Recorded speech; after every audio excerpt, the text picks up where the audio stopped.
ఇప్పటి వరకు చిన్న గృహాలకు సంబంధించి కిటికీలను ఏ విధంగా ఏర్పాటు చేసుకోవాలి, తర్వాత గుమ్మాలు సింహద్వారాలు వరుసగా వచ్చినప్పుడు కిటికీలను ఏ విధంగా ఏర్పాటు చేసుకోవచ్చు అనేటువంటి విషయాన్ని మనం తెలుసుకున్నాము.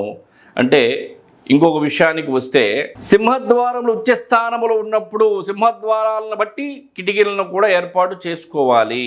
మరలా నిర్మాణానికి సంబంధించి అసలు కిటికీలను ఎక్కడ నుండి ఎక్కడ వరకు పెట్టుకోవచ్చు, ఎటు పెట్టుకోకూడదు అనేటువంటి విషయాన్ని ఇప్పుడు మనం తెలుసుకుందాం.